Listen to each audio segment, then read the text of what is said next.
Dr. Philip E. Stieg, Professor and Chairman, Department of Neurological Surgery, Weill, Cornell Brain and Spine Center, New York Presbyterian Hospital. And also, your podcast is This Is Your Brain with Dr. Phil Stieg. So I want to throw that in there. As a neurosurgeon, what have you seen about the impact of COVID-19 on the brain?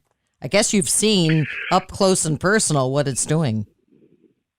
It's been fascinating. It's been an unfortunate learning process for us. We're just about actually to submit a paper looking at our institution's COVID patients, and we had over 2,500 patients managed within the New York Presbyterian system, the largest number of patients within the metropolitan area. And we found that 1.5% of the patients had what are called ischemic strokes. There are two types of strokes, one where blood vessels get plugged up, and then the other type is where you bleed into your brain. And we're talking about the one where the blood vessels get plugged up.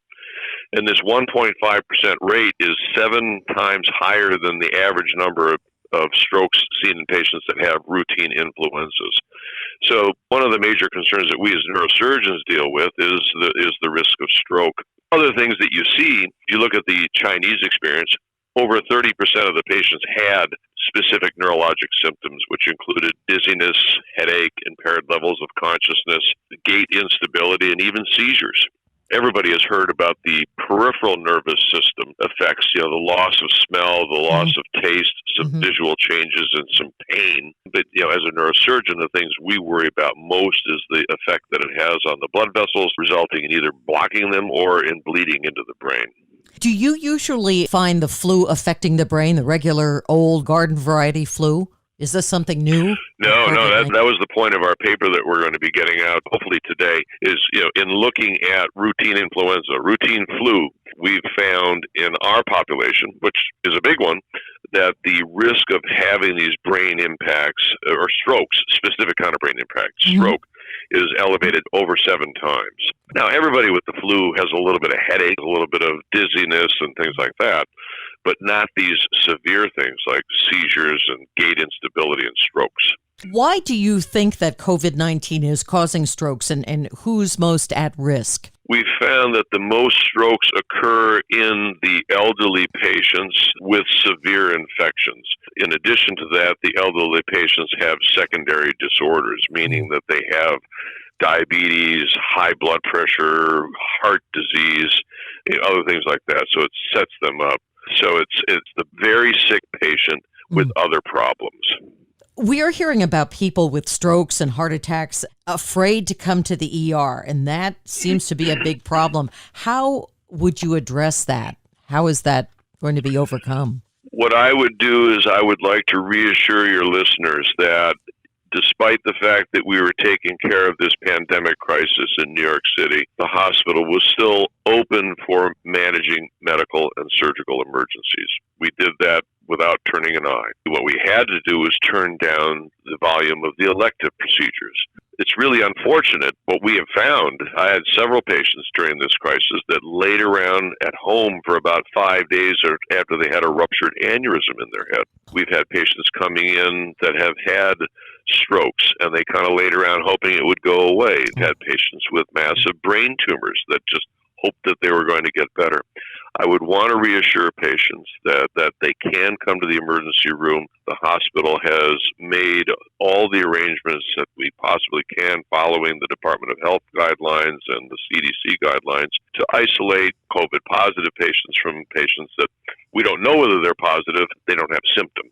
I understand there's a new Hour 1 protocol. Yeah, this was started, again, one of the major problems with the COVID situation is that in order to do social distancing, we've also have to limit the number of family members that can come in with a patient. With that, the patient becomes isolated, and sometimes it makes communication difficult. In addition to that, some patients would come in and they would be completely lucid, and in a short period of time, they would deteriorate cognitively and intellectually. So unfortunately, we had to start this program where we would start talking with the patient about their wishes, what they wanted in case things really went badly. Because, again, the family couldn't be there, and it made it difficult to communicate with the family. So we initiated with our palliative group, actually they initiated it, this process where patients would be met in the emergency room, and in a gentle way, in a kind, compassionate way, we had to speak with them about the what if. Yeah. What if something goes bad? How do you want us to handle this? How do you calm somebody down? I guess some people would say, okay, this is what you need to do, and others might freak out. Absolutely. And there's a wide spectrum of how a patient is going to respond. And we as caregivers just have to recognize that. And each individual, if they get angry or extremely scared, we just have to give them time to work through that emotional process and hopefully get to where we need to go. And in addition to that, we hope that we don't have to go there, meaning that we hope that their COVID infection doesn't lead to deterioration, and this does end up being just a conversation. There's a lot of fear out there, as we just were talking about, and also misinformation. What would you want our listeners to know about COVID-19? Again, I think it's a communicable disease. So what's being said by our governor every day is reasonable and rational. I think that there's a lot of anxiety out there on the part of a number of individuals. So rational things, commonsensical things should be done. Social distancing, wearing a mask, wearing rubber gloves. I think that and we're seeing it now, the curve is going down. As the curve goes down, we're going to progressively see reduction in the restrictions that are placed upon us.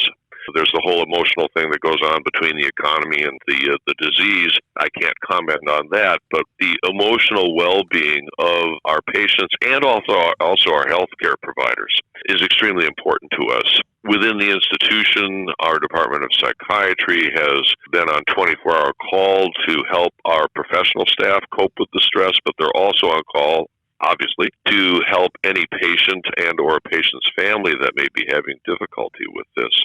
I would like to reassure patients that one of the senses once you come into a hospital and you're isolated from your family is you feel like you've lost control. To a degree, with any disease, we've lost control. We try to help the individual feel enabled. We will communicate. I've had a number of FaceTime visits on a patient's cell phone with their loved ones, so we talk together and make sure that everybody is on the same page. They won't be forgotten. And the other thing that they really worry about is they worry about suffering. And obviously that is something that we're extremely attentive to in making sure that that does not happen. How can we protect our brains so that we have a good chance of surviving all of this? Yeah. Well, if you get it now and you haven't taken care of your brain, unfortunately, it's too late.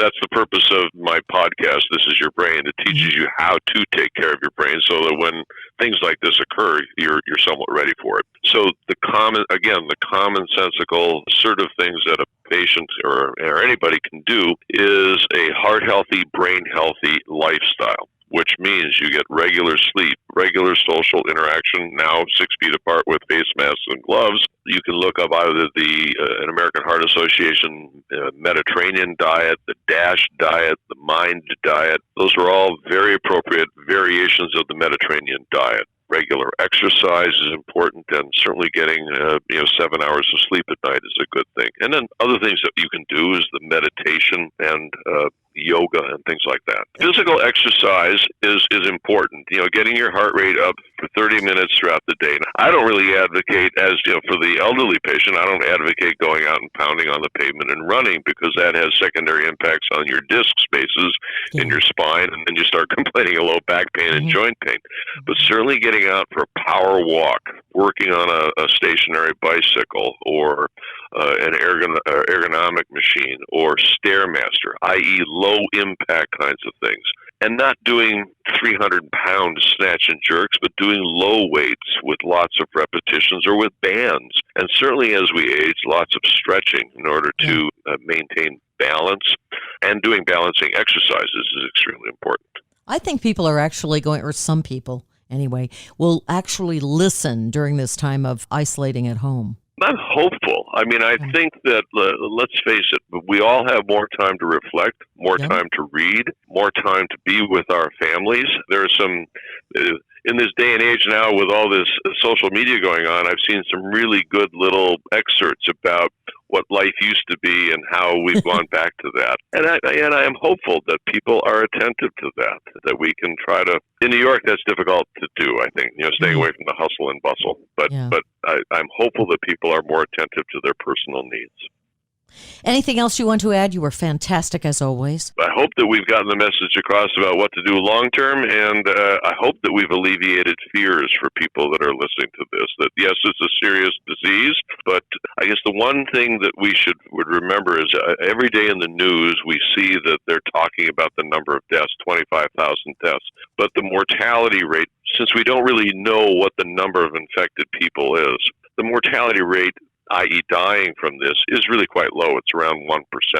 So we have to keep that in perspective in terms of thinking about all the other things that actually cause mortality in our society as well. Well, thank you so much. Pat, thank you for having me on. It's always a pleasure. Okay. Stay safe. Take care. All right. Bye-bye. You too. Bye. Bye-bye. You. Bye.